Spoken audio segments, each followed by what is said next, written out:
Welcome, everybody, and thank you for listening to the Better Bushcraft Podcast. My name is Tommy Clark, your host, and this is Episode 3, Gearing Up for Fall and Winter Bushcraft.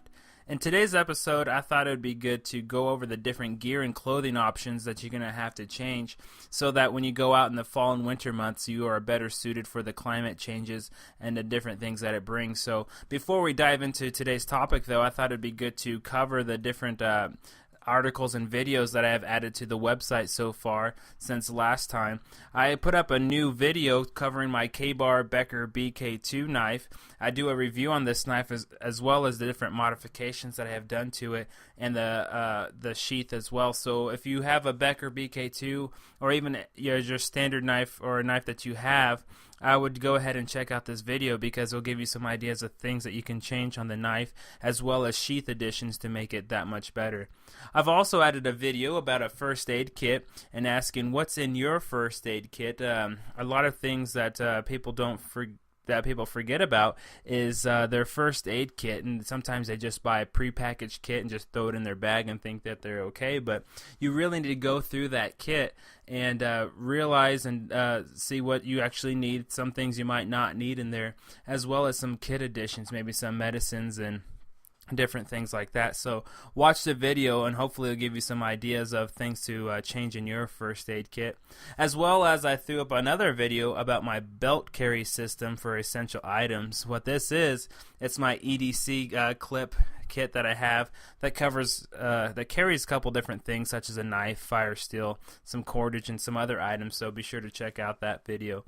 And I won't go over all the videos, but I added quite a few lately. I'm trying to throw up a whole bunch on the website to make it a lot more available to everybody to learn, as well as some articles, such as one that has a lot of debates on it, is the should you carry lighters and matches. You know, I hear debates on both sides about carrying lighters and matches, so I wrote an article giving both sides and giving my view on the point. So if you have some time, go ahead and check out that article, and hopefully it'll be pretty entertaining as well as informative for you. So anyways, I have a lot more articles and videos that I've posted on the website, so be sure to check it out. If you've never been to the website before, it's betterbushcraft.com. We have a lot of great videos and articles, as well as these podcasts are on the site as well, so be sure to check it out. So anyways, let's dive right into today's topic, which I said was gearing up for fall and winter bushcraft. Now, this is my favorite time of year to practice bushcraft for many different reasons. You know, I love the spring and summer months as well, but they get a little bit hot, and I don't like to be out there sweating all the time. So, I mean, I still go out in the spring and summer, of course, quite a bit. But, you know, when it gets down to the 50s and 40s, it really feels good to be out there, you know, building a fire and let the warmth of the fire warm you up. And, you know, brewing up a nice hot cup of tea is always nice, too. So I really enjoy the fall and winter bushcraft. It brings on a whole bunch of different changes, you know, the elements. You can get snow, and trying to adapt to it's really fun. So anyways, but there are some things that you need to change in your gear systems and your clothing so that when you are out there bushcrafting in these months, you'll be able to, for one, stay out there and not ditch the plan and say, you know, it's getting too cold or whatnot. So you'll be able to keep warm and also change some of the gear so that things don't break on you and you are able to perform the tasks that you need to do. So I'm going to cover the clothing aspect first, and you know, a lot of these things might be something that you already know, but a lot of us, or a lot of people do not know some of these, so hopefully if you already know it, it's a good review, and maybe you'll pick up some ideas and start using them. So first off, what I would do, you know, when it comes to be fall and winter season, is change the types of clothing that I'm wearing and also how I wear them. So, you know, in the spring and summer, you know, I'll just wear anything from just a cotton t-shirt and some cargo pants, or even shorts sometimes if I'm not in the tall grass. You know, if I'm in the tall grass, I wear long pants so I don't get ticks and stuff crawling on me. That's no fun. We have a lot of ticks here in Kansas. But in the winter time, what I'll do is switch out. I'll still wear a cotton t-shirt most of the time. Sometimes I'll wear like an Under Armour cold gear, Under Armour, if you know what I'm talking about. It's like really tight to your skin. It keeps your body heat in pretty well. So I might wear my long sleeve Under Armour shirt and then throw on a cotton t-shirt over that. And then, then I'll throw on a long sleeve t-shirt over that, so I have a couple layers going. A lot of people know that you're supposed to be dressing in layers, so you keep that body heat in.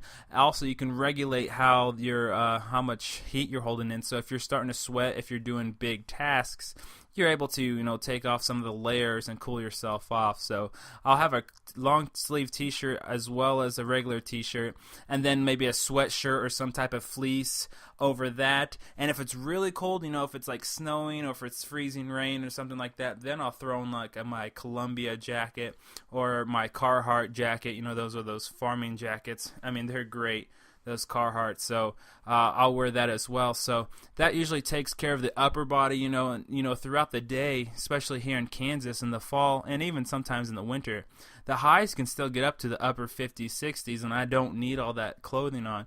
But it's nice to be able to choose what I'm wearing. So, I'll switch the layers out.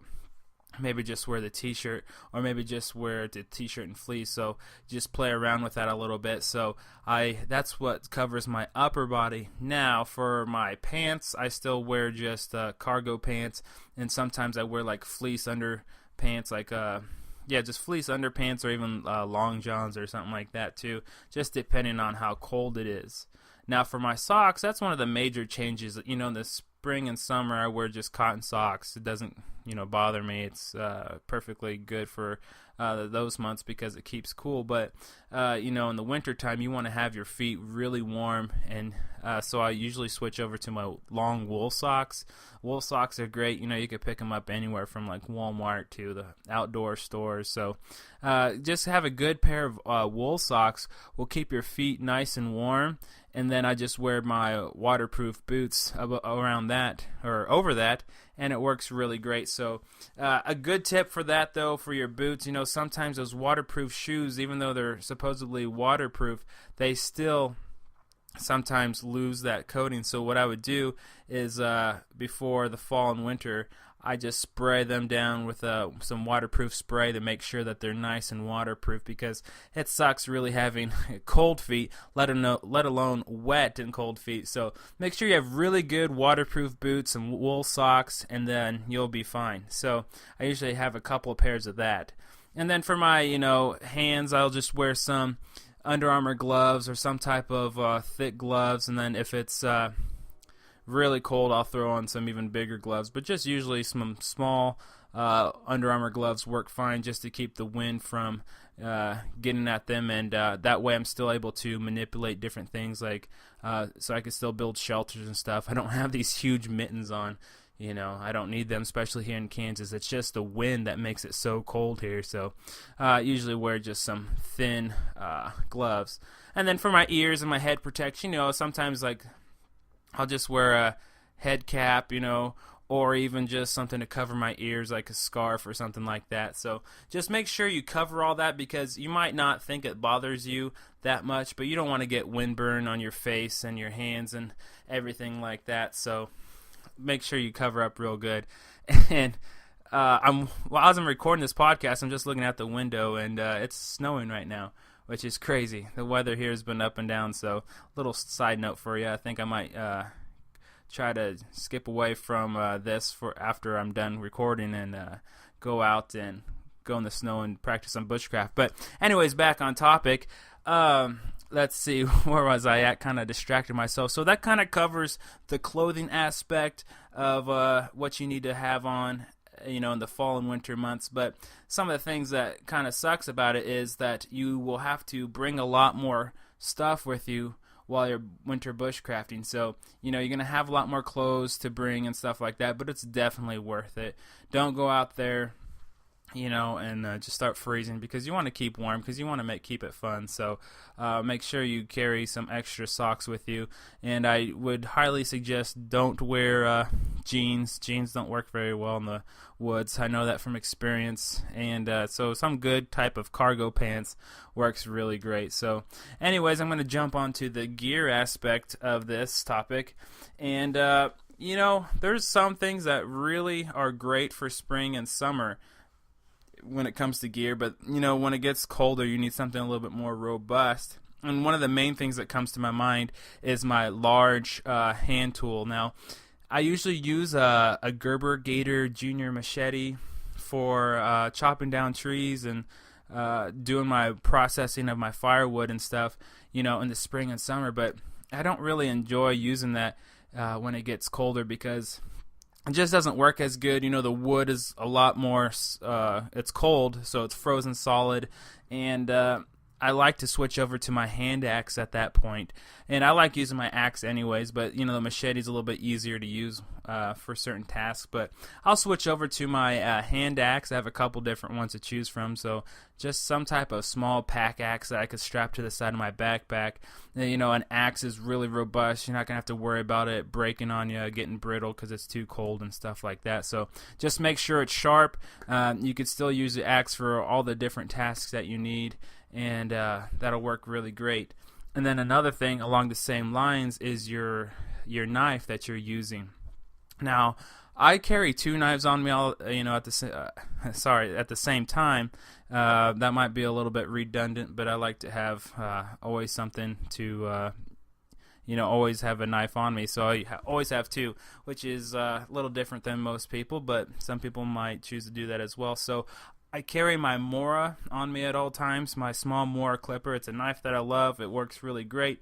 But in the wintertime, I kind of baby it a little bit. I don't baton with it, which it's kind of small to baton with anyways. But, I don't baton with it. I still whittle with it, and I use it for carvings and stuff like that. But I use my Becker BK2, all year round because it's really great for when it gets cold. It's a thick 1/4 inch slab of steel pretty much. I mean, this thing's basically a sharpened pry bar.